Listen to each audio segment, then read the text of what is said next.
Irmãos, vamos abrir nossas Bíblias no Evangelho de João. João 4, 34. Disse-lhes Jesus: a minha comida consiste em fazer a vontade daquele que me enviou e realizar a sua obra. A minha comida consiste em fazer a vontade daquele que me enviou e realizar a sua obra. Vamos ainda ao capítulo 5, versos 41 a 44. João 5, 41 a 44. Eu não aceito glória que vem dos homens. Sei, entretanto, que não tendes em vós o amor de Deus. Eu vim em nome de meu Pai e não me recebeis. Se outro vier em seu próprio nome, certamente o recebereis. E atentemos para esse verso 44. Como podeis crer, vós, os que aceitais glória uns dos outros, e contudo não procurais a glória que vem do Deus único? Não procurais a glória que vem do Deus único? Capítulo 6, ainda desse Evangelho, verso 38. Capítulo 6, verso 38. Porque eu desci do céu, não para fazer a minha própria vontade, e sim a vontade daquele que me enviou. Capítulo 7, verso 18. Quem fala por si mesmo está procurando a sua própria glória, mas o que procura a glória de quem o enviou, esse é verdadeiro, e nele não há injustiça. Aqui atentemos para essa expressão, mas o que procura a glória de quem o enviou. Ainda o capítulo 12 de João, versos 27 e 28. Agora está angustiada a minha alma. E que direi eu? Pai, salva-me desta hora? Mas precisamente com este propósito vim para esta hora. Pai, glorifica o teu nome. Então veio uma voz do céu: eu já o glorifiquei e ainda o glorificarei. E finalmente o capítulo 17, versos 1 e 4. Tendo Jesus falado estas coisas, levantou os olhos ao céu e disse: Pai, é chegada a hora, glorifica a teu Filho, para que o Filho te glorifique a ti. Verso 4. Eu te glorifiquei na terra, consumando a obra que me confiaste para fazer. Vamos orar.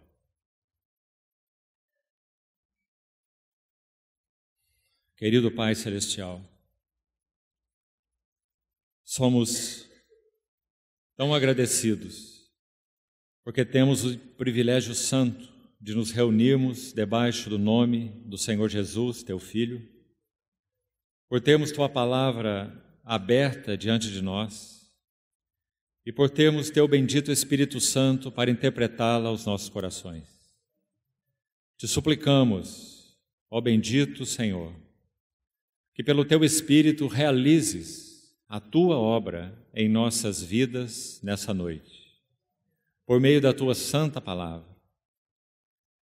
Carecemos imensamente da provisão, habilitação e assistência do Senhor, para compreender a tua palavra, ouvi-la guardá-la e obedecê-la. Ajuda-nos, Senhor. Sê conosco. Tome tua vara e teu cajado e caminhe entre nós nessa noite através da tua palavra. Unge nossas cabeças com óleo para que nossos cálices transbordem.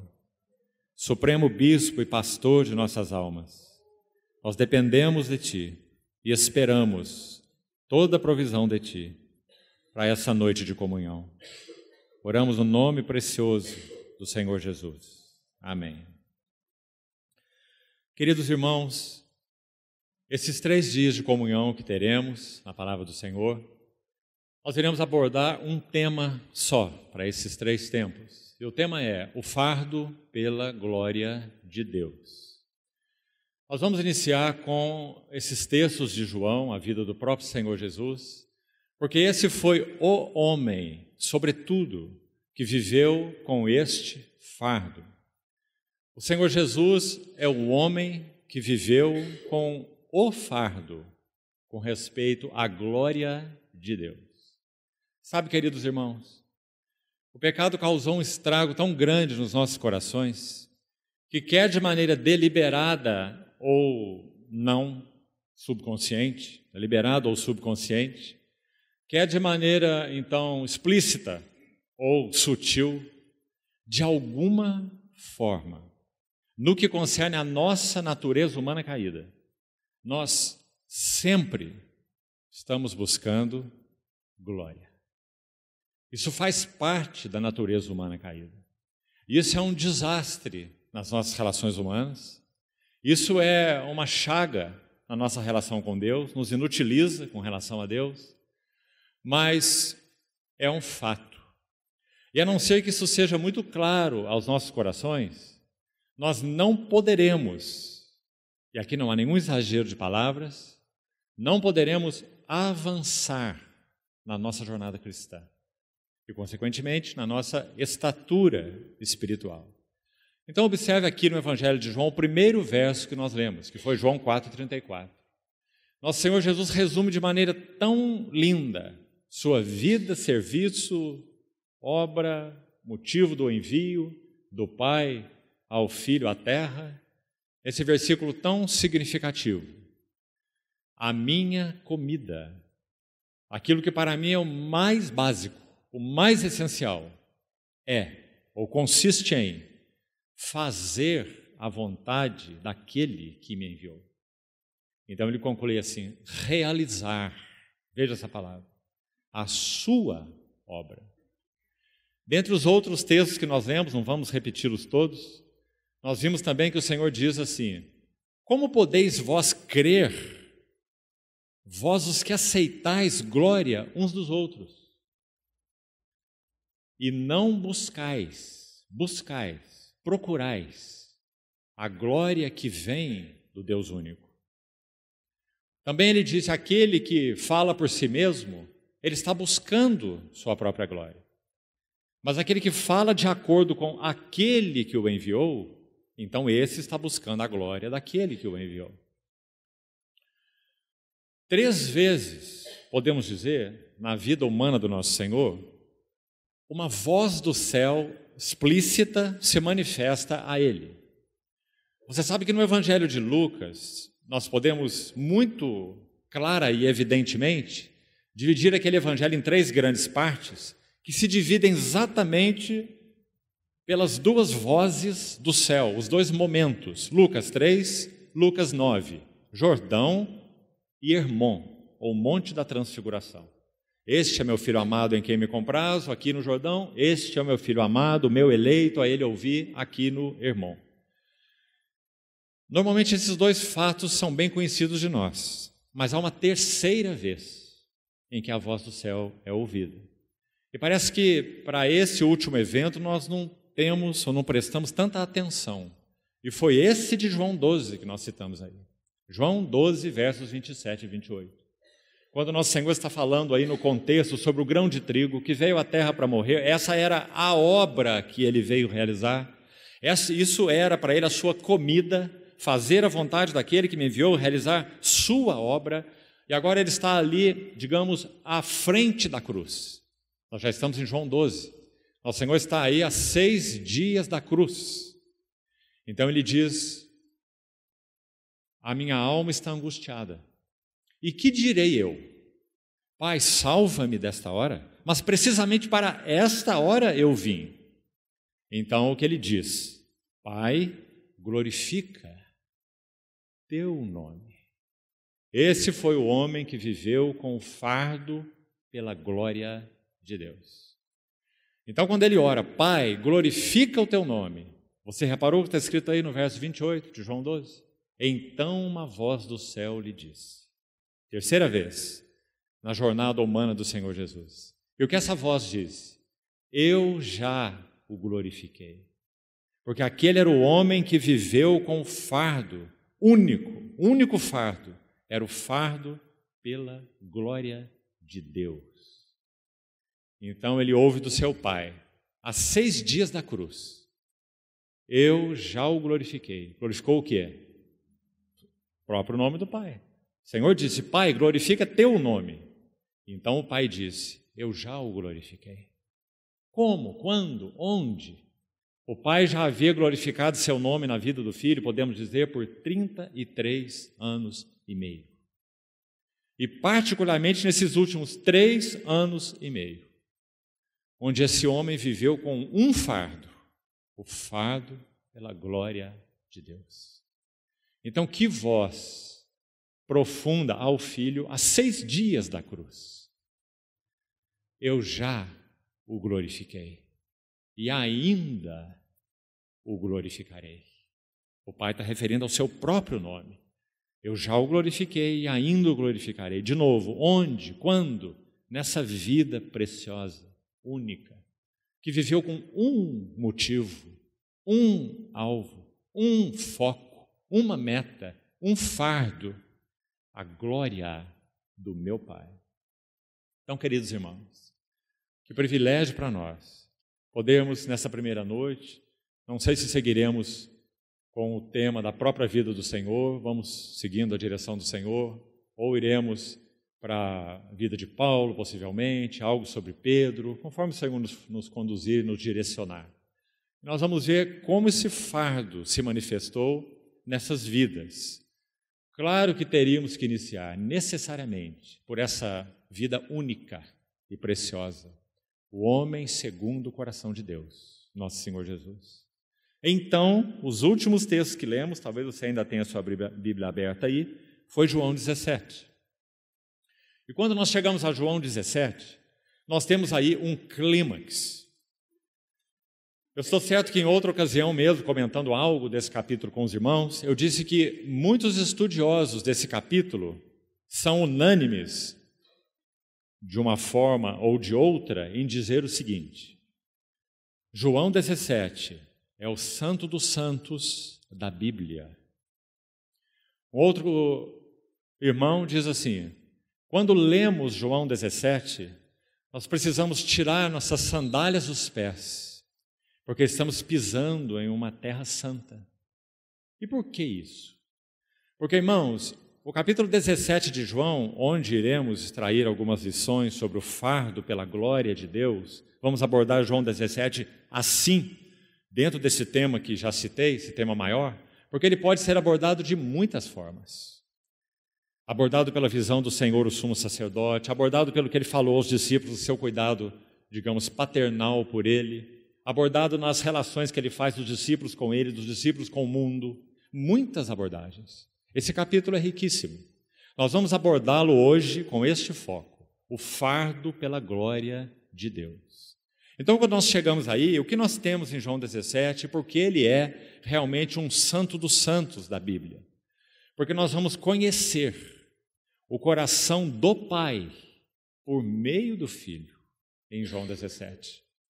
Nós vamos saber como são, coloquemos assim, as entranhas do coração de Deus o Pai, nessas palavras de Deus o Filho, na assim chamada oração sumo sacerdotal de Cristo. Inicialmente nós lemos os versos 1 e 4, por causa da abordagem que vamos fazer. Então olhe de novo, por favor, para eles. Tendo Jesus falado essas coisas, levantou os olhos e disse: Pai, é chegada a hora. Essa expressão no Evangelho de João é singular. Ela aparece a primeira vez no capítulo 2, você deve se lembrar, quando a mãe do nosso Senhor traz aquela necessidade sobre o vinho que acabou naquelas bodas. E então o Senhor diz assim a ela: mulher, interessante que ele não diz mãe, não é? Porque o que estava envolvido ali não era essa questão de mãe e filho, não é? Mas eram os interesses do filho relacionados ao seu pai. Então ele diz: mulher, que tenho eu contigo? Não é chegada a minha hora. Então nós sabemos que o Senhor fez ali apenas uma expressão do significado daquela hora. Que hora? A hora em que, sim, a água seria transformada em vinho na preciosa redenção da cruz do Calvário. Essa era a hora. Mas agora ele vai dizer: Pai, é chegada a hora. Você vê? No capítulo 2, ainda não é chegada a minha hora. Mas no capítulo 17, é chegada a hora. Porque nosso Senhor está à sombra da cruz. Aqui em João 17, ele está a horas da cruz. Algumas horas. E o que ele tem a dizer? Como ele abre, digamos, essa oração, depois dessa frase: Pai, é chegada a hora. Aí está a palavra: glorifica teu filho, para que o filho te glorifique a ti. Sabe o que o Senhor quer dizer com glorifica teu filho?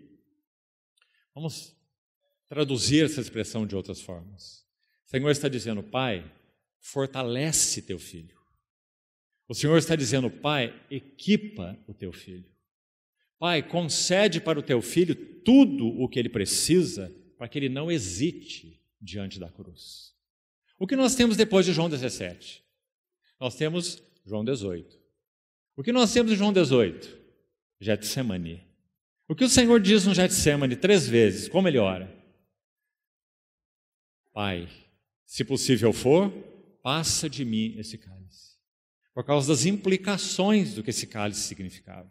Separação da face luminosa, santa, gloriosa do seu amado Pai e eterno Pai.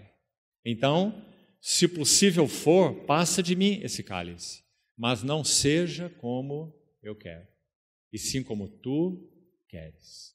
Foi isso que moveu a vida humana do nosso amado Senhor Jesus. O fardo pela glória de Deus. Tua vontade, tua obra, são as palavras dele nos versos que nós lemos.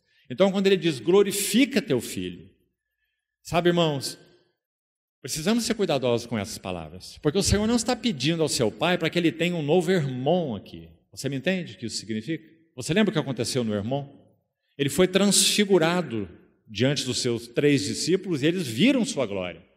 Pedro ficou tão impactado que na sua epístola ele diz assim: nós estávamos com ele no Monte Santo e ouvimos aquela voz enviada a ele pela, Pedro chama, a glória excelsa.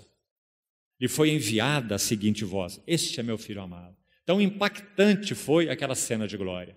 Então, quando nosso Senhor fala, Pai, glorifica o teu filho, o que será que ele está pedindo? Um novo irmão às vésperas da cruz? Definitivamente não.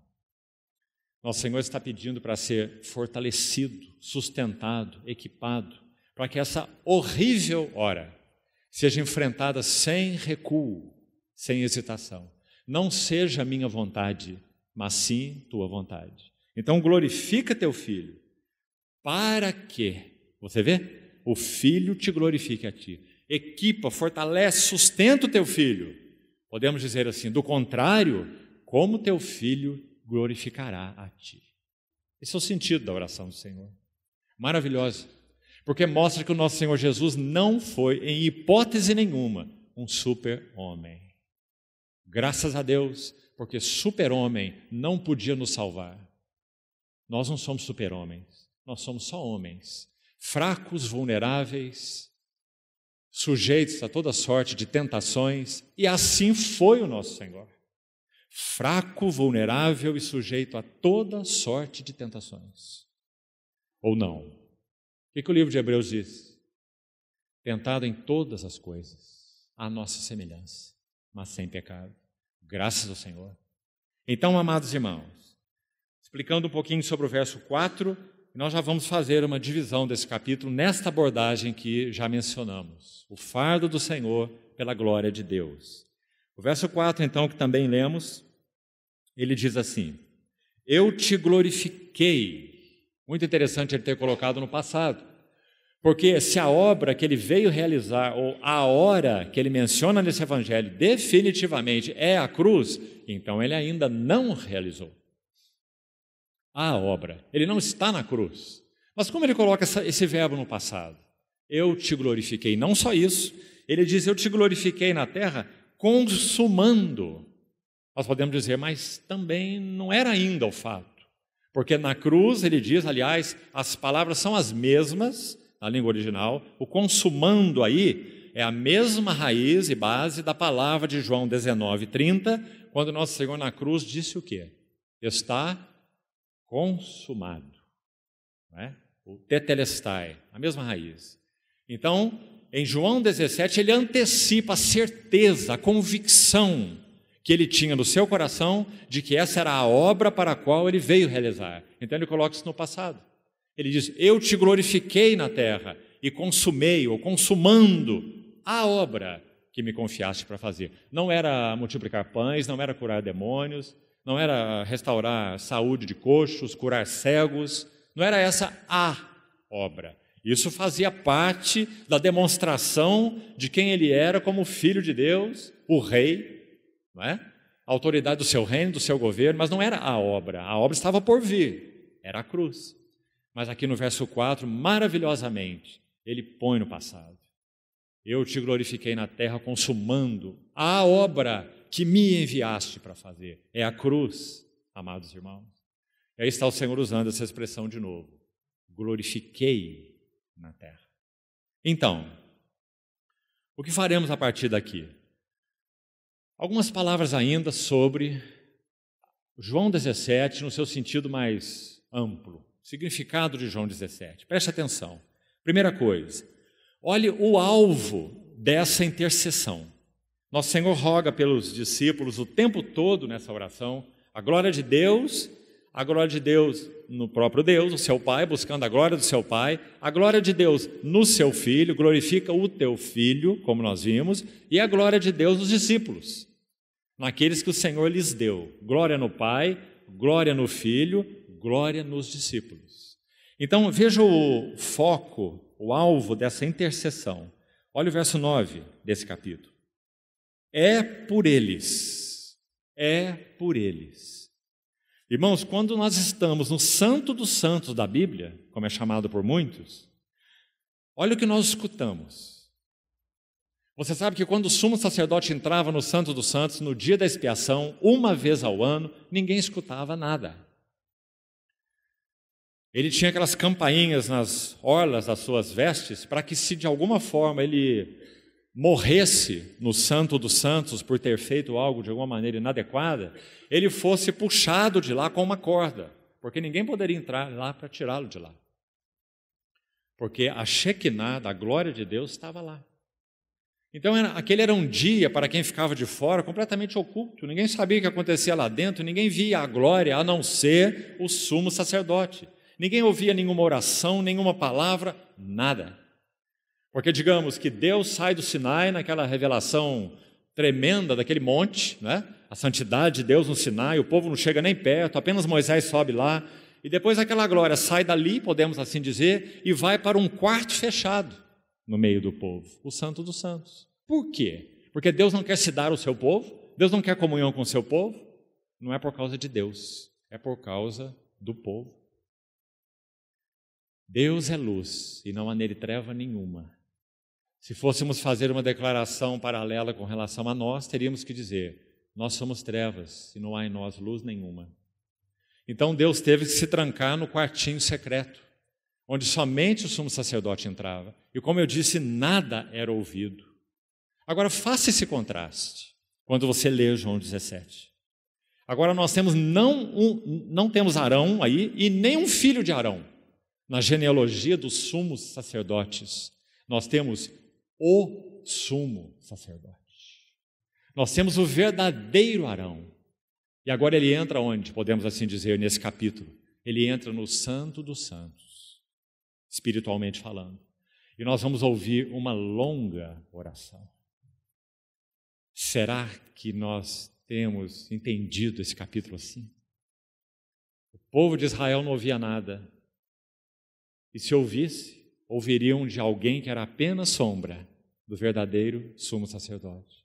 Nós estamos ouvindo tudo o que o sumo sacerdote tem no seu coração.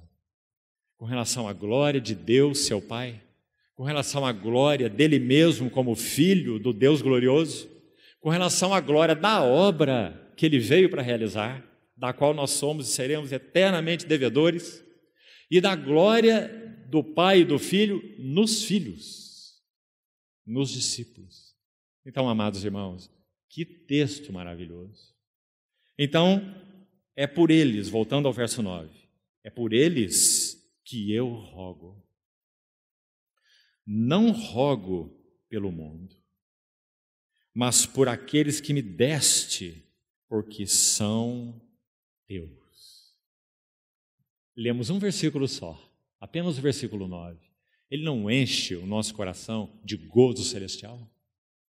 Ele está dizendo aqui, e aqui dá uma diferença muito drástica a ser observada, eu rogo por eles. Eu não rogo pelo mundo, mas por aqueles que me deste do mundo. O que será que significa isso? Será que o Senhor Jesus não tem nenhum interesse pelo mundo? Será que isso condiz com outros textos da Bíblia? Por exemplo, aqui mesmo, para citar esse próprio Evangelho, Deus amou o mundo de tal maneira e com tal intensidade que deu o seu Filho unigênito. Então, o que será que significa não rogo pelo mundo, mas pelos que me deste do mundo?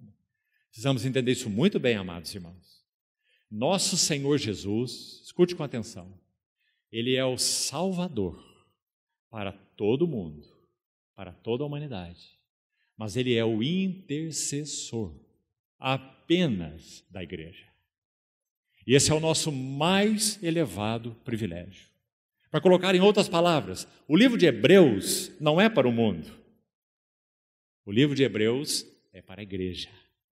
O sumo sacerdote intercedendo por aqueles que são seus, aqueles que o Pai lhe deu. Sabe como ele se refere a estes, aqui atrás em João 10? Ele se refere a eles assim: aquilo que o meu Pai me deu é maior do que tudo. Essas são as minhas ovelhas que o Pai me deu. Ninguém as arrebatará das minhas mãos. E das mãos de meu Pai, assim como das mãos de meu Pai, ninguém as pode arrebatar. Eu lhes dou vida eterna e jamais perecerão eternamente. Esse é o nosso intercessor. Então, amados irmãos, é por isso que ele disse: não rogo pelo mundo, porque ele roga, ele intercede só pela igreja. Mas ele está exposto, e foi exposto nas palavras de Paulo publicamente, na sua justiça, no seu amor, na cruz do Calvário, para que todo que nele crê não pereça, mas tenha vida eterna. Salvador é uma coisa, intercessor é outra coisa. E aqui nós não estamos vendo, digamos, o Salvador em primeiro plano, nós estamos vendo o intercessor em primeiro plano. Então não rogo pelo mundo, mas rogo pelos que me deste do mundo. Mais uma coisa ainda geral sobre essa oração. Se ela é o santo dos santos, espiritualmente falando, da Bíblia, então ela teria que ter mesmo essa característica que vou citar agora aqui. E você vai observar, vamos citar alguns exemplos. Ela é uma oração que supera, não respeita os conceitos de tempo e de espaço. Vamos perceber, para você ver a beleza dela. Por exemplo, olha o verso 4 que nós já lemos. E esse já comentamos, inclusive. Eu te glorifiquei na terra, o Senhor colocando no passado uma obra que estava no futuro, consumando a obra. E não há nenhuma dúvida de que essa obra é a cruz. Porque o grão de trigo caiu em terra para quê? Para multiplicar pães, para expulsar demônios, foi para isso? Ele diz para morrer, porque se não morrer, ele fica só. Mas se morrer, produz muito fruto, não é? Então você vê que o Senhor está como que fora dos limites do tempo e do espaço. Te glorifiquei na terra, consumando a obra. Veja mais um exemplo. Olha os versos 11 e 12. Já não estou no mundo. Como podemos entender essa frase, irmãos? Nosso Senhor estava ali junto com seus discípulos. Ele ainda iria para o Getsêmani agonizar em oração. Já não estou no mundo. Que maravilhosa expressão e quão curiosa ela é. Ao passo que eles continuam no mundo, mas eu vou para junto de ti. Veja, não estou no mundo, colocou no passado, mas diz vou para junto de ti. Agora colocou no futuro.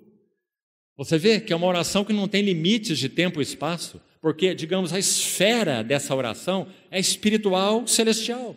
O Senhor tem a obra diante dele tão clara e tão consumada na sua visão, no seu coração, na sua oração, até na sua intercessão, não é?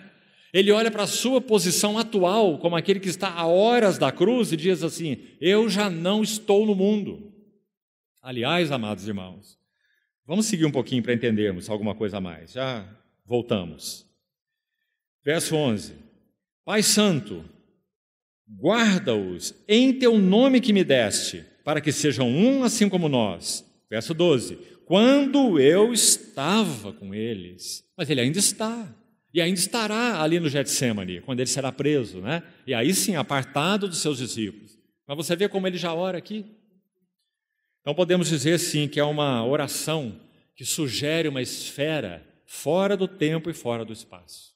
Celestial, espiritual, que toca realidades espirituais, né? Quando eu estava no mundo, ou quando eu estava com eles, verso 12, guardava-os no teu nome que me deste e protegi-os, e nenhum deles se perdeu, exceto o filho da perdição, para que se cumprisse a Escritura. Olha o verso 24.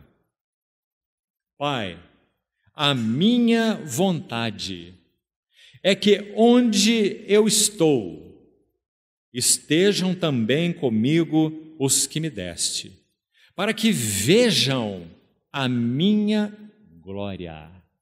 Veja aí o fardo pela glória. Que glória é essa? É a glória que me conferiste. É tua glória em mim, Pai, porque me amaste antes da fundação do mundo. Que maravilha, queridos irmãos. A expressão que vamos destacar aqui é onde eu estou. Porque se essa oração, como nós falamos, ela ultrapassa os limites de tempo e espaço, então o que o Senhor quis dizer com onde eu estou? Vamos para alguns versículos nesse evangelho mesmo. Retorne, por favor, a João 7. Veja o verso 34. Haveis de procurar-me, e não me achareis. Também onde eu estou, vós não podeis ir. É claro que seus discípulos não entenderam nada, porque ele estava diante deles, né? Então, verso 35. Disseram, pois, os judeus uns aos outros, para onde irá este que não o possamos achar? Irá, porventura, para a dispersão entre os gregos, com o propósito de os ensinar? Que significa, de fato, o que ele diz? Haveis de procurar-me e não me achareis. E também, veja aí a indagação deles, onde eu estou, vós não podeis ir. No mesmo Evangelho, capítulo 12, veja o verso 26. 12, 26. Se alguém me serve, siga-me, e onde eu estou, você vê que essa expressão é recorrente nos lábios do Senhor, essa expressão misteriosa, não é? Onde eu estou, ali também estará o meu servo. Ora, os seus servos estavam ali com eles, né? Naturalmente falando, já andando com eles há 3 anos, não é? E ele está dizendo, onde eu estou, ali estará também o meu servo. Primeiro que essa posição a que o Senhor se refere é uma posição, digamos, sempre presente. Não é onde eu estive e não é onde eu estarei. Ele fala de uma posição sempre presente, onde eu estou. Já vimos no capítulo 7, já vimos no capítulo 12. Veja ainda mais. Veja o capítulo 14, verso 3. Certamente você conhece esse capítulo bem, o capítulo sobre o Consolador, João 14:3. E quando eu for e vos preparar lugar, voltarei e vos receberei para mim mesmo, para que onde eu estou, estejais vós também. E aí nós já lemos esse capítulo 17, verso 24, onde o Senhor repetiu mais uma vez aí na oração sacerdotal: Pai, a minha vontade é que onde eu estou, estejam também comigo os que me deste. E talvez você já saiba que o Evangelho de João mesmo nos dá a resposta, onde ele está. João capítulo 1, verso 18, aquele lindo verso, onde João diz assim: ninguém jamais viu a Deus, o Deus unigênito. Quem é o Deus unigênito? É o Pai? É o Filho. O Deus unigênito que está, não é esteve e nem é estará. O Deus unigênito que está no seio do Pai é quem o revelou. Essa é a posição sempre presente do nosso Senhor Jesus. É aí que ele sempre está. E agora ele ora em João 17: Pai, minha vontade é que onde eu estou. Digamos que agora ele está respondendo à indagação dos discípulos em João 7. O que ele quer dizer com onde eu estou? Ele está aqui, diante de nós, não é? Quando ele conversa com Nicodemos, aquelas palavras registradas em João 3, tão lindas também, ele diz assim: ninguém subiu ao céu, senão aquele que de lá desceu. Até aí entendemos bem, mas aí ele diz assim: o Filho do Homem que está no céu. Como está no céu? Ele está na frente de Nicodemos. Nicodemos deve ter ficado bastante indagativo, você não acha? O Senhor está dizendo: eu estou aqui, eu também estou lá. Porque esse lá, na verdade, não é lá a quilômetros de distância. Ele está falando de uma realidade espiritual e celestial, não é? Que maravilhoso, amados irmãos. Pai, minha vontade. Lembre-se que no Getsemane ele diz: não faça a minha vontade, faça a tua vontade. E a vontade dele, por causa desse ser o lema da vida desse homem que viveu com fardo pela glória de Deus, então digamos que em todo o tempo ele estava fazendo isso aqui, colocando, submetendo a vontade dele. Se ele é homem completo, ele tem vontade. A vontade do Pai não substituiu a vontade do Filho. O Pai tem vontade e o Filho tem vontade, duas vontades. Mas em todo o tempo, o Filho subordina a sua vontade à vontade do seu Pai. Minha comida consiste em fazer a vontade daquele que me enviou. Eu desci do céu não para fazer a minha vontade, mas a vontade daquele que me enviou. Que palavras santas, amados irmãos. Por elas nós fomos salvos. Então, aí está a resposta de João. O Filho, o Deus unigênito, está no seio do Pai. Então essa oração apresenta toda essa característica de superar os limites de tempo e de espaço. Agora, confiando na misericórdia, na provisão do Senhor, nós vamos entrar no encargo central do nosso tempo de comunhão nessa noite. Nós vamos fazer uma abordagem dupla agora aqui, nesse capítulo 17 de João, da seguinte forma. Na versão revista atualizada de Almeida, que é a que eu estou usando, há 3 vezes a repetição da palavra também. Então, se você tem outras versões aí, você vai achar termos similares, e estou explicando isso para você não se confundir, mas significa exatamente a mesma coisa em português, como, por exemplo, assim como. Assim como é também, né? Mas na revista atualizada, especificamente, você vai encontrar 3 vezes a mesma palavra. Também aqui, também ali e também de novo. Sabe por que nós estamos destacando essa palavra? Porque quando nosso Senhor fala sobre essa glória do Pai e seu fardo pela glória do Pai, a glória do Pai no próprio Pai, a glória do Pai no Filho, glorifica o teu Filho, para que o Filho te glorifique a ti, mas não só isso. A glória do Pai e do Filho nos filhos, ou nos discípulos. Então agora é esse nosso encargo principal para essa primeira noite de comunhão.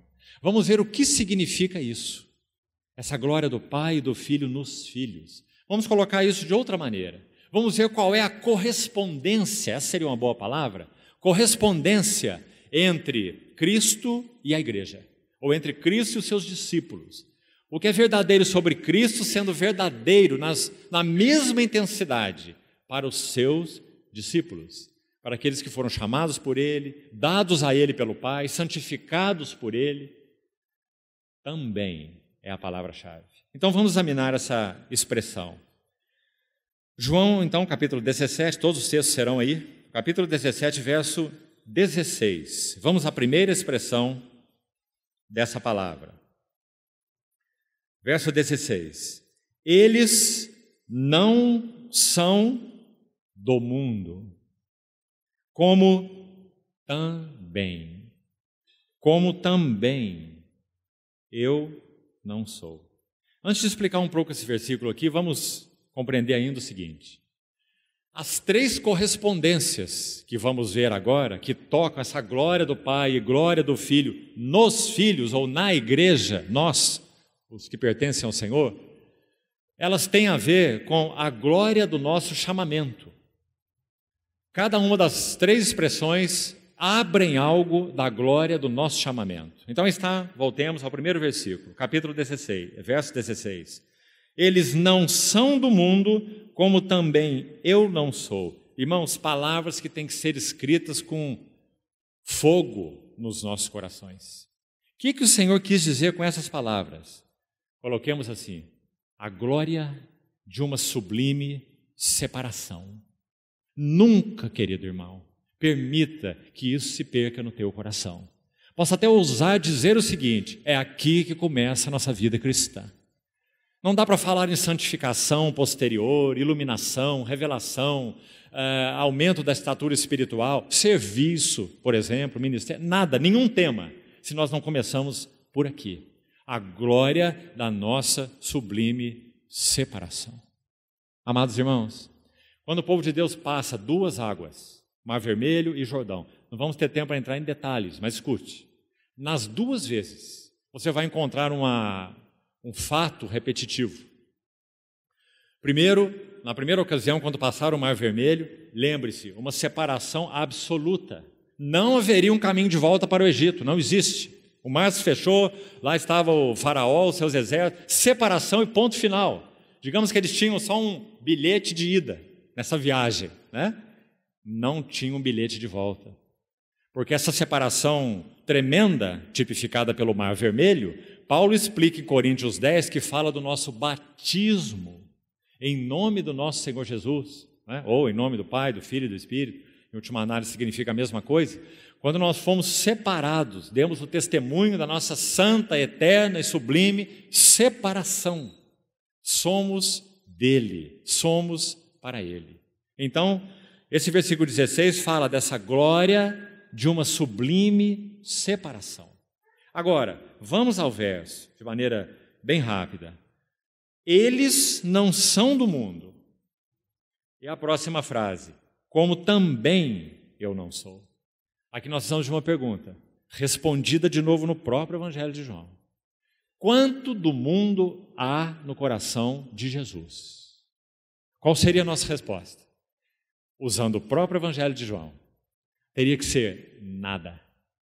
O mundo no sentido, então, desse sistema, cosmos, não da humanidade, né? Deus amou o mundo e o Filho se entregou por toda a humanidade. Agora, quanto do mundo, como sistema caído, oposto a Deus, havia no coração do nosso Senhor Jesus? A resposta é nada. E onde nós temos essa expressão nesse Evangelho?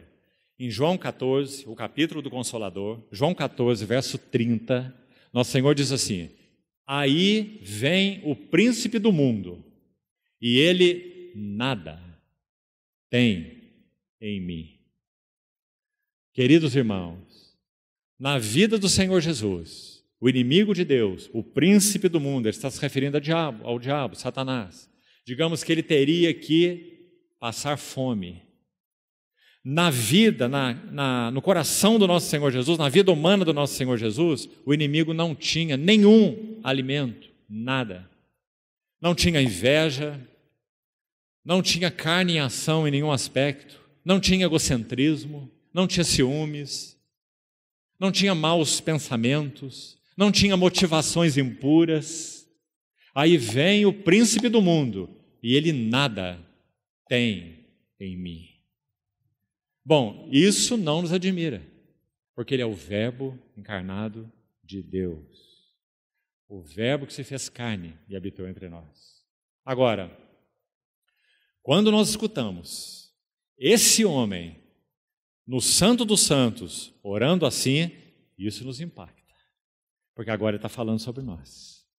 E está dizendo, eles não são do mundo. Mas não apenas eles não são do mundo, mas eles não são do mundo da mesma maneira que eu não sou. Irmãos, que coisa mais maravilhosa é essa. Nunca nós conseguiremos viver no mundo, nós os que já fomos separados do mundo.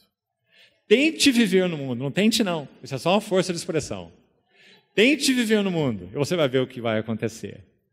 Para usar uma figura que também acho que já usei aqui com os irmãos, quando o Senhor Jesus nos chamou para si e nos separou com esse mar vermelho espiritual, Ele colocou a chave de nossa vida no mundo no esmeril e lixou todos os dentes da chave. Porque antes nós éramos, a chave e o mundo a fechadura. Era um casal espetacular. Onde a chave entrava, abria todas as portas. Não é? Bastava o jeitinho e as portas se abriam. Caminhos de morte, um após outro. Quando nosso Senhor Jesus nos chamou, digamos assim, que Ele nem pediu permissão para isso. Não fostes vós que escolhestes a mim, eu vos escolhi a vós. Então Ele tomou essa chave e colocou no esmeril e limou todos os dentes, todas as curvas. E agora pode tentar colocar a chave na fechadura. Você não vai abrir mais nenhuma porta. Se o sal se tornar insípido, para nada serve. Você vê? Esses somos nós. Ou nós avançamos a nossa vida com o Senhor e vivemos para a glória de Deus, o fardo pela glória de Deus, como nosso amado Senhor, ou não serviremos para nada. Nós, os que já fomos chamados pelo Senhor Jesus. Compreende, amado irmão? Então escute de novo esse versículo. Eles não são do mundo,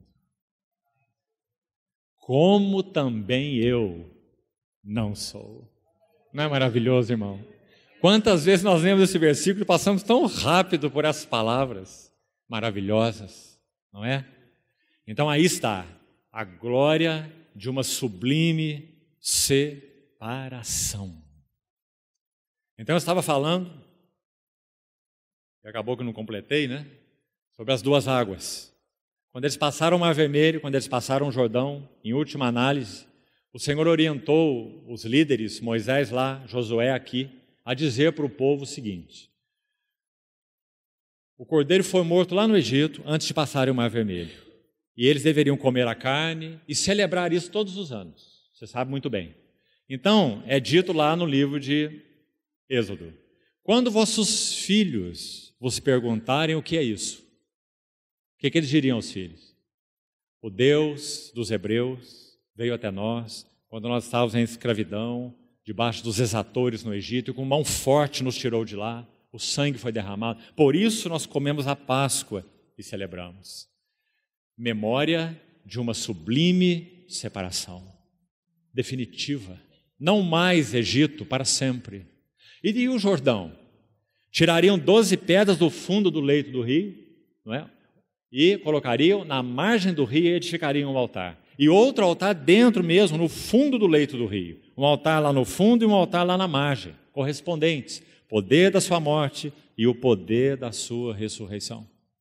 E quando os filhos perguntarem que altar é esse, o que eles diriam? A mesma coisa. Eles peregrinaram no deserto por aqueles 40 anos e o Senhor então abriu aquele Jordão e os introduziu na terra da herança. Memórias de uma sublime separação. 2 vezes. Amados irmãos, quando nós nos reunimos para partir o pão, tantas memórias nós temos, santas. Será que essa faz parte delas? É uma delas? Todas as vezes que nós estivemos diante da mesa do Senhor, veja que memória sublime. A glória de uma santa e sublime separação. Diante do Senhor, nós podemos dizer: não somos do mundo como tu não és. Te pertencemos. Sublime separação. Então, esse é um fato. Com relação a nós, sim, há fraquezas, certamente. Mas as fraquezas não mudam o fato. O fato é que nós fomos sublimemente separados do mundo pelo nosso Senhor. E por que isso aconteceu? Porque esse foi um homem que viveu com o fardo pela glória de Deus. E para que o Deus do seu Pai fosse glorificado, eu te glorifiquei na terra consumando a obra que me confiaste para fazer. Qual é essa obra? Por eles que eu rogo, não rogo pelo mundo. Quando eu estava com eles, guardei-os e protegi-os, e nenhum deles se perdeu. Você está vendo, irmão? Você está entendendo, irmão? Esse homem viveu com um único fardo, o fardo pela glória de Deus. E por isso nós estamos aqui, sublimemente separados, unidos e identificados com Ele. Então está aí a glória de uma sublime separação. Vamos para o segundo também, nesse capítulo. Veja o verso 18. Assim como tu me enviaste ao mundo, também eu os enviei ao mundo. Vamos lembrar que cada também desse fala de uma correspondência, não perca essa palavra. Correspondência entre Cristo e os discípulos, entre Cristo e a igreja. O que Ele é, eles são. O que Ele tem, eles têm. Aquela que é a posição dele, é a posição deles. Sublime correspondência. Então aí está a segunda. Como tu me enviaste ao mundo, também eu os enviei ao mundo. Se o verso 16 fala de uma sublime separação, o verso 18, guarde bem, fala de uma sublime missão. Missão. Assim como tu me enviaste ao mundo, também eu os enviei ao mundo. Amados irmãos, isso tem tantas implicações, pessoais, familiares, mais ainda no que toca a vida de uma assembleia local.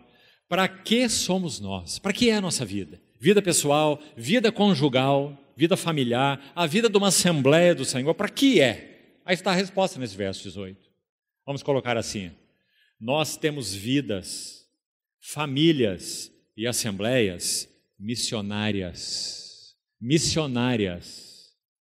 Recebereis poder ao descer sobre vós o Espírito Santo e sereis as minhas testemunhas. Assim como tu, meu Pai, me enviaste ao mundo, também, veja a correspondência, eu os enviei ao mundo. O Senhor passa de uma sublime separação, no verso 16, para uma sublime missão. Agora, querido irmão, sem gastar muito tempo com isso, mas, por favor, ore sobre isso diante do Senhor. Eu quero colocar com toda a ênfase, sua vida, assim como minha vida. Sua vida, sua família, assim como minha família. A assembleia na qual você congrega, assim como a assembleia na qual eu congrego. Não tem sentido algum, a não ser que cumpramos e preenchamos essa realidade espiritual. Eu os enviei ao mundo. Amados irmãos, a maior necessidade do mundo pode ser resumida numa palavra de 4 letras. Vida. Com relação a nós, nosso Senhor disse assim: eu vim para que vocês tenham vida e a tenham em abundância.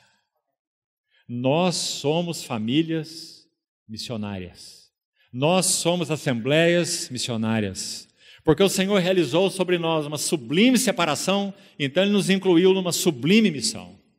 Como tu me enviaste, eu os enviei. Agora, irmão, vamos pensar sobre isso, para que a palavra do Senhor seja apenas não compreendida, mas aplicada nos nossos corações. Nós temos respondido à sublime missão, nós temos influenciado o mundo, ou o mundo tem nos influenciado. No ambiente universitário, no ambiente de trabalho, no ambiente relacional, essa sublime missão é realidade nos nossos corações. Assim como tu me enviaste, eu os enviei. Missão sublime. Como essa missão pode ser cumprida? Nosso Senhor, como falamos, está a horas da cruz. Quando Ele for à cruz, o primeiro elemento necessário para o suprimento dessa missão será oferecido. Gálatas 4 apresenta isso de uma maneira linda, em termos de 2 envios, para que essa missão seja cumprida. Deus enviou o seu Filho, nascido de mulher e nascido sob a lei, para resgatar os que estavam debaixo da lei. Então, o primeiro elemento que dá base para que cumpramos essa missão, o sangue precioso do nosso Senhor Jesus foi derramado. E nós fomos redimidos, comprados por Ele do mundo. Segundo, por mais santo que seja o primeiro, ele é totalmente dependente do segundo e não seria completo sem o segundo. O Espírito. Então, em Gálatas 4, Paulo vai continuar dizendo assim: e porque vós sois filhos, Deus enviou. Então, Deus enviou o seu Filho, nascido de mulher, nascido sob a lei, para resgatar. Deus enviou o seu Filho. E porque vós sois filhos, Deus enviou aos vossos corações o Espírito do seu Filho, que clama, Abba, Pai. Amados irmãos, não temos nenhuma falta de provisão. O sangue precioso já cravou um abismo entre nós e o mundo. O sangue precioso já nos separou para Deus. E agora o Espírito precioso habilita os nossos corações para o testemunho do nosso Senhor Jesus. 2 envios, sublime missão. Então, graças a Deus, porque nós somos esses que foram enviados. Que esse fato espiritual, amados irmãos, permeie o nosso coração em todas as esferas de nossos relacionamentos. Não se perca, irmão. Nunca deixe de defraudar sua bandeira. Quem você é, seja onde você estiver. Quanto mais rápido você fizer, melhor para você. Quanto mais tardio for esse defraudar da sua bandeira, mais você pode se contaminar. Onde você está. Eu os enviei ao mundo. Terceiro elemento, no verso 21, nós temos o terceiro também, a terceira correspondência entre Cristo e a igreja. Igualmente preciosa. Verso 21.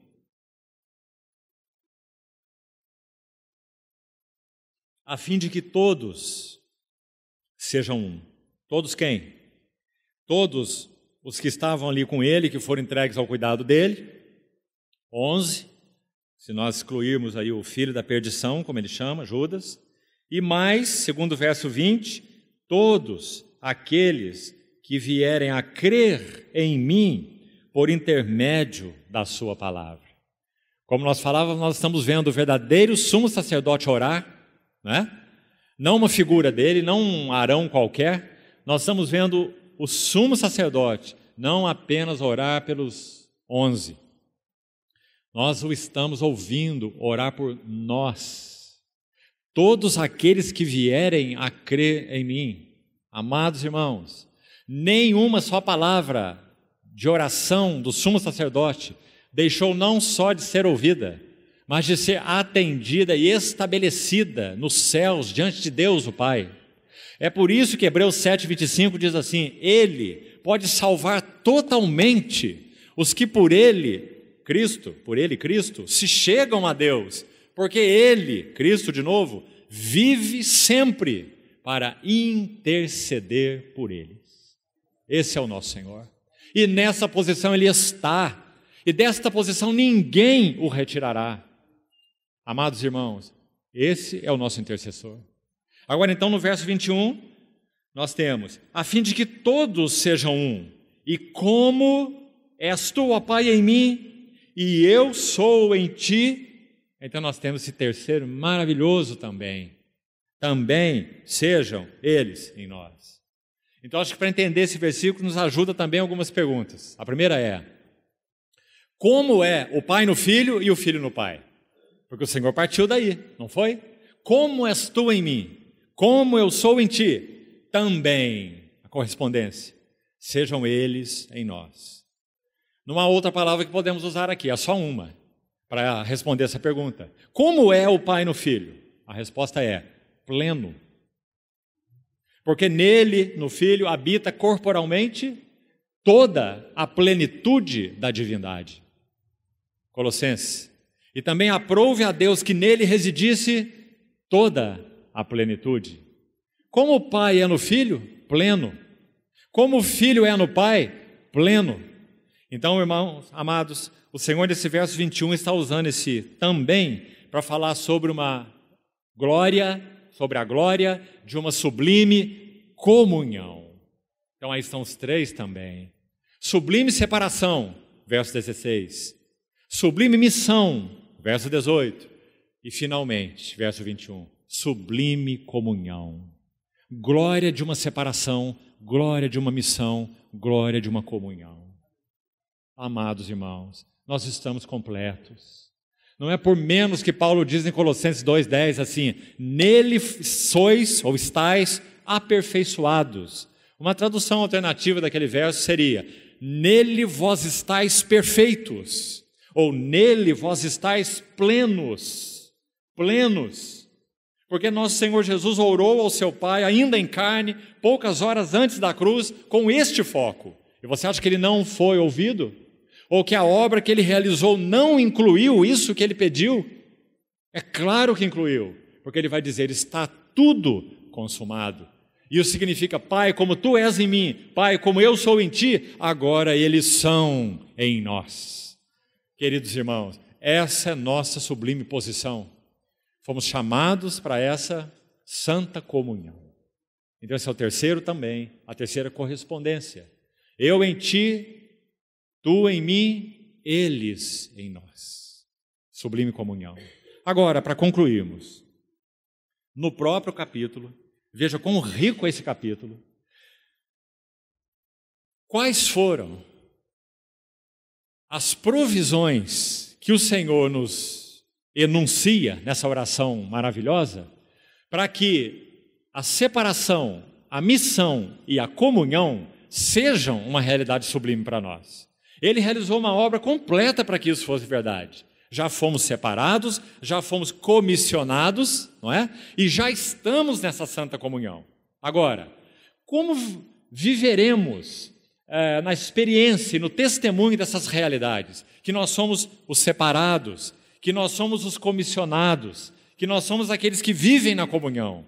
Então você vai ver que há aqui, da mesma maneira que há essas três glórias aí, você vai ver que há três provisões nessa oração enunciadas pelo Senhor. Muito maravilhosas. Vamos ver quais são. Versículo 6 está a primeira provisão. Manifestei, aqui está, o teu nome. Nome de quem? Do Pai. O Filho está orando ao Pai e dizendo, eu manifestei teu nome aos homens que me deste do mundo. Eram teus, tu nos confiaste e eles têm guardado a tua palavra. O que significa o nome do Pai? Que é então nossa primeira provisão. Irmãos, nome na Bíblia sempre tem a ver basicamente com duas coisas. Primeiro fala do caráter da pessoa. Por isso, por exemplo, oramos em nome do Senhor Jesus. Não é que haja uma mágica no nome, me permita essa expressão, não é? Pelo nome em si. O nome fala do caráter da pessoa. O nome da pessoa é o que a pessoa é. Porque nós falamos, sujou o nome da pessoa. Significa que aquilo afetou o caráter da pessoa, não é? Então, quando o Senhor diz, eu manifestei o teu nome, Ele está dizendo assim, eles não deixaram de saber quem tu és, de te conhecer, de saber de onde vim, de saber para que eu vim, de saber quem és tu. Agora, eles, irmãos, souberam até um limite tão pequeno, não é? Tão pequeno. Pedro, nesse momento final, junto com o Senhor, andando com o Senhor há tanto tempo, ele nega o Senhor 3 vezes. E o Senhor disse, eu manifestei o teu nome aos homens que me deste do mundo. Não foi suficiente para que Pedro tivesse mais luz sobre quem ele era, sobre essa sua coragem sem fundamento, né? Negou o Senhor porque não soube negar a si mesmo, não é verdade? Mas o Senhor diz, manifestei o teu nome. Tão limitado. Por quê? Porque o Espírito Santo, que vos guiará em toda a verdade, que vos ensinará todas as coisas, ainda não tinha vindo. Agora, amados irmãos, nós vivemos, assim como eles também viveram, não é? a partir do momento que o Espírito Santo foi derramado, na concretização de uma nova aliança, não da letra, mas do Espírito. Então aí está a primeira grande e maravilhosa provisão para nós. Queremos viver sublimemente separados? Queremos viver sublimemente comissionados? Queremos viver nessa sublime comunhão? O Senhor nos faz provisão. A primeira, manifesta a nós o nome do Pai. Amados irmãos, nós estamos conhecendo as glórias de Deus na face de Cristo. Quanto mais nós conhecemos nosso amado Senhor, mais nós conhecemos o nome do Pai.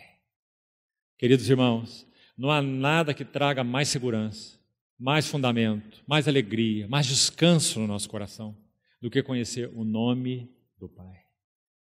O Espírito Santo que habita em nós clama: Abba, Pai. Vós orareis assim: Pai nosso que estás nos céus. Nunca oraríamos assim antes. Pai é o nome cristão de Deus. Qual que é o nome veterotestamentário de Deus? Podemos dizer, há muitos, você sabe, né?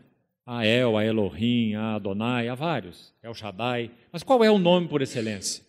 O nome veterotestamentário de Deus é Yahvé. Mas nosso Senhor não ensinou os seus discípulos a orar assim. Vós orareis assim: Jeová nosso. Mas vós orareis assim: Pai nosso. Pai é o nome cristão de Deus. Ele não foi conhecido como Pai nos tempos do Velho Testamento. Só há 3 lugares na Bíblia onde essa abordagem de Deus como Pai é feita, e ainda assim é de modo geral. Como, por exemplo, no nome do Senhor em Isaías 9, o seu nome será maravilhoso, conselheiro, Deus forte, Pai da eternidade. Usado sempre no sentido geral, não nesse sentido de paternidade específica. Compreendeu? A paternidade específica de Deus só foi revelada no Novo Testamento por meio de Jesus. Pai nosso que estás no céu. Não é maravilhoso orar assim? Amados irmãos, essa é a primeira provisão. Eu manifestei o teu nome. Deixe-me fazer mais uma lembrança aqui. De novo, quando nós nos reunimos para partir o pão. Salmo 22, 22 é citado em Hebreus 2. E o que está escrito lá no Salmo 22, 22 é o seguinte: a meus irmãos declararei o teu nome. Aos meus irmãos declararei, manifestarei o teu nome. Em fazendo isso, esse é o ministério do nosso Senhor Jesus, essa é a obra do nosso Senhor Jesus entre nós, por excelência, manifestar o nome do seu Pai. Em fazendo isso, o versículo continua assim: e cantarei a ti, cantar-te-ei louvores no meio da congregação. Você vê a relação entre uma coisa e outra? O Senhor canta louvores ao seu Pai no meio da congregação, porque Ele tem o privilégio, assim podemos dizer, como Deus homem, o Deus encarnado, de manifestar esse nome incognoscível, esse nome incompreensível, esse nome oculto dos séculos e das gerações, mas agora não mais. Manifestei meu Pai, teu nome, entre os homens que me deste do mundo. Cantar-te-ei louvores no meio da congregação, porque a meus irmãos eu declararei o teu nome. Esse é o nosso maior privilégio, amados irmãos. Não ensinará jamais cada um ao seu próximo, ou cada um ao seu irmão, dizendo: conhece o Senhor? Porque todos me conhecerão, desde o menor deles até o maior. Então está aí a primeira provisão. Sabe, irmão, há muitos nomes que nos dividem. Nome de obras nos dividem, nome de ministérios nos dividem, nomes de instituições religiosas nos dividem, não é? Não é impressionante? Todos esses nomes nos dividem. Só há um nome que nos une. O nome do Pai, que conhecemos na pessoa do Filho. Manifestei teu nome. Quanto mais nós conhecemos o nome do Pai, mais nós poderemos viver como um. Esse é o segredo da unidade. Graças ao Senhor, porque essa obra Ele tem feito entre nós. Mais um verso, a segunda provisão, já estamos concluindo. Verso 8. Olha essa provisão aqui. Nós temos no verso 6 a palavra manifestei teu nome, certo? No verso 8 nós temos, eu lhes tenho transmitido, é a mesma ideia, ou manifestado. Ali em cima, manifestei teu nome. Verso 6. Aqui no verso 8, transmitido as palavras que me deste. Segunda provisão. E que provisão? Para que vivamos a sublime separação, para que cumpramos a sublime missão, para que vivamos na sublime comunhão, nós temos mais essa provisão. Ele está dizendo, eu lhes tenho transmitido as palavras que me deste, e eles as receberam. E aqui, irmãos, nós gastaríamos muito tempo se fôssemos falar sobre isso, não é? O valor da palavra de Deus. Não só de pão vive o homem, mas de toda a palavra que procede da boca do Senhor. Não se apegue à palavra do Senhor, amado irmão, especialmente aqueles que servem na palavra. Não se apegue à palavra do Senhor para preparar sermão. Não se apegue à palavra do Senhor para, de alguma maneira, você usá-la no serviço ao Senhor. Antes de usarmos a palavra do Senhor, ela tem que nos usar. Antes de que a palavra que sai dos nossos lábios penetre outros corações, tem que penetrar o nosso. Assim é a natureza da palavra de Deus. Então, olha a provisão que o Senhor está dando para nós. Eu lhes transmiti as palavras. Por isso, Paulo vai dizer, habite ricamente em vós a palavra de Cristo. Queridos irmãos, esse é nosso pão, dele nós vivemos. Bendita provisão. Quanto mais da palavra do Senhor houver em nós, mais separação será evidenciada, mais a nossa missão será cumprida e mais a nossa comunhão será vivida com o Senhor e uns com os outros, mais da palavra viva do nosso Senhor Jesus habitando nos nossos corações. Então, terceira provisão, para concluirmos, está no verso 22. Veja que o termo é o mesmo, observe. Eu lhes tenho transmitido.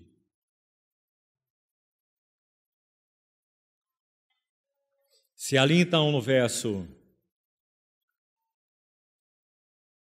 8, ele disse transmitido as palavras, aqui no verso 22, ele diz, eu lhes tenho transmitido a glória.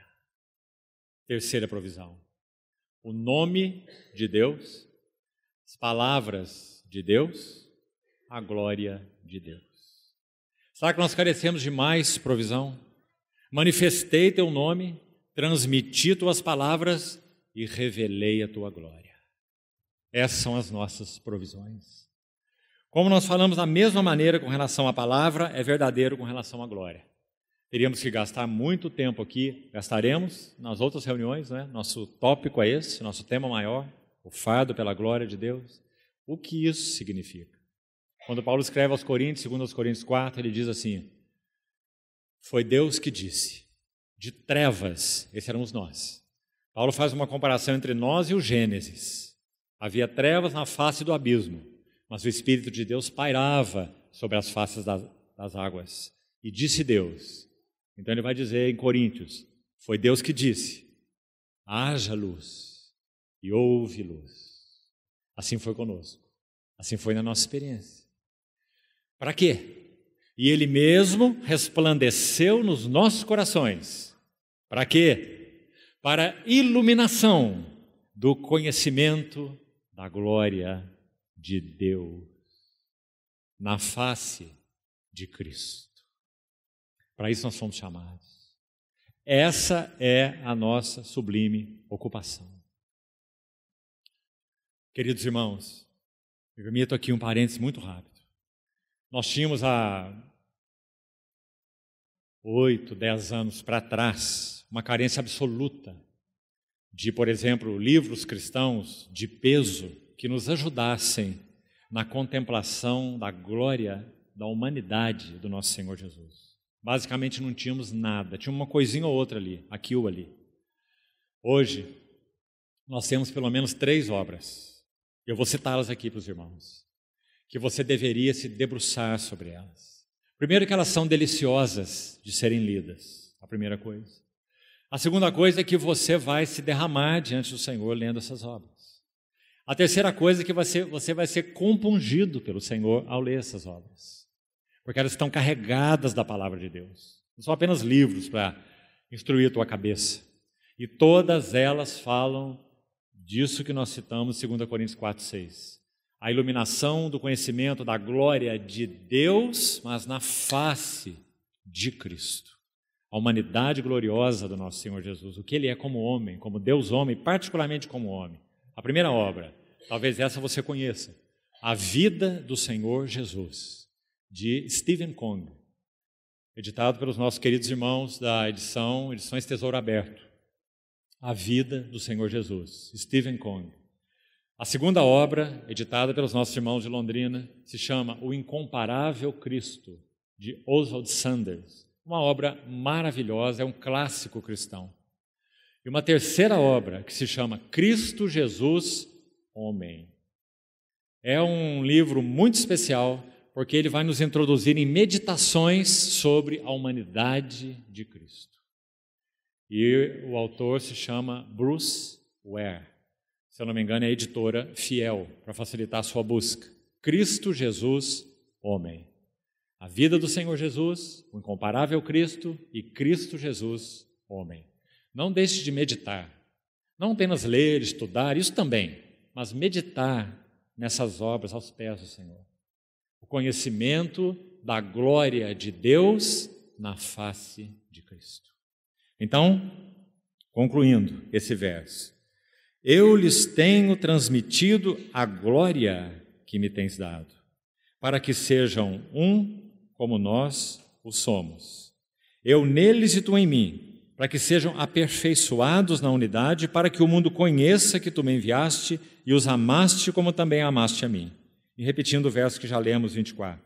Pai, a minha vontade é que onde eu estou, estejam comigo também os que me deste, novamente, para que vejam a minha glória. Você está vendo a provisão da glória?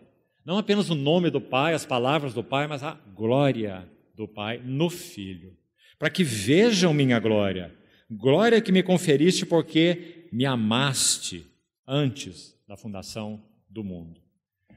Irmão, você já pensou por que o nosso Senhor Jesus designa essa glória aí, nesse versículo? Há muitos outros aspectos dessa glória, mas nesse versículo, essa glória está ligada à glória do amor do Pai pelo Filho. Você viu aí? Glória que tu me deste, porque me amaste antes da fundação do mundo. Então, neste versículo, o Senhor está enfatizando que essa glória, sobretudo, é a glória do amor eterno, santo, único, que o Pai eterno tem pelo Filho eterno. Por causa disso, aquele versículo de João 3,16 tem tanto significado.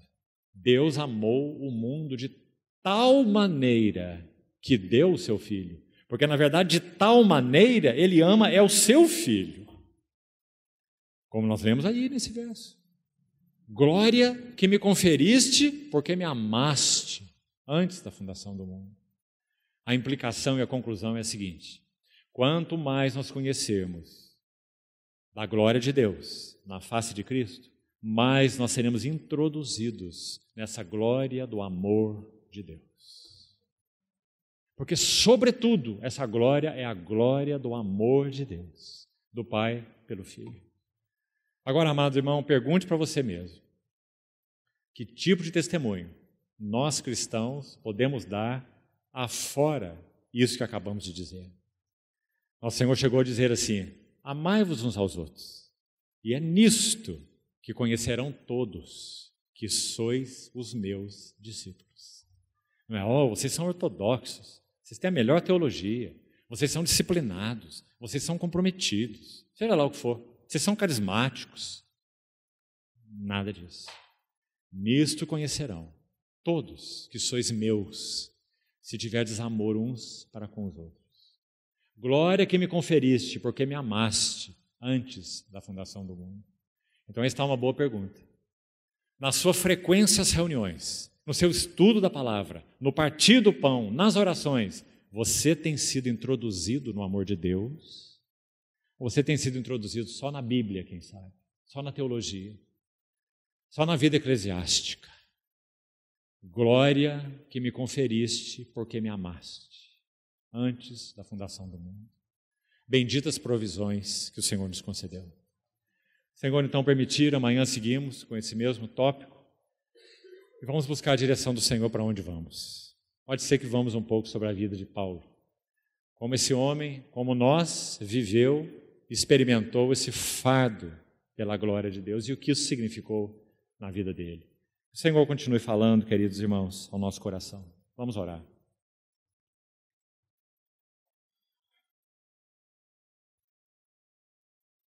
Querido Pai, essas palavras são tão deficientes, tão limitadas para expressar o significado do que nosso coração sente, ou vive, ou experimenta, quando nós meditamos nessas verdades.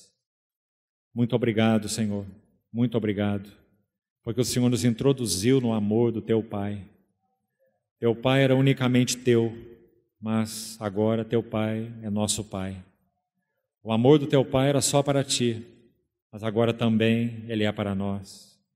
As palavras do Teu Pai eram só Tuas, mas agora também são nossas. A glória de Teu Pai também era só Tua, mas agora também é nossa. Obrigado, Senhor, por essas sublimes provisões. Obrigado por essa separação. Obrigado por essa missão. Obrigado por essa comunhão. Abre os nossos olhos, Senhor, para que não vivamos aquém dessa Tua intercessão. Nós sabemos do clamor, dos gemidos do Teu coração ao orar ao Teu Pai, ao rogar por aqueles que são Teus. Ajuda-nos, Senhor, a entrar na experiência dessas palavras tão altas, tão santas, mas também tão nossas. Senhor, te pedimos que o Senhor venha a nós na condição e no estado que nós estamos, mas para nos elevar ao estado e à condição que o Senhor tem. Venha ao nosso encontro, sim, e eleva-nos a Ti, Senhor. Muito obrigado por Tua compaixão, muito obrigado por Tua perseverança fiel, muito obrigado porque o Senhor nunca desistirá de nós. Obrigado, Senhor. Continua confrontando-nos com Tua palavra, com Tua santidade, com Tua beleza inigualável. Te pedimos, Senhor, que tenhamos corações verdadeiramente vencidos por Ti. Te pedimos que o Senhor nos derrote nossa vida egocêntrica, nossos pensamentos pequenos, alvos diminutos. Derrota-nos, Senhor, vence-nos com Tua glória, com Teu amor. Nós queremos nos derramar inteiramente por Ti, porque Tu és digno. Dá-nos o mesmo fardo por Tua glória, Senhor, que Teu Filho teve, que Teus santos tiveram. Assim te rogamos, certos de que este é desejo do Teu coração, antes de ser desejo do nosso. Louvamos-te, Senhor, muito agradecidos, em Teu precioso nome. Amém.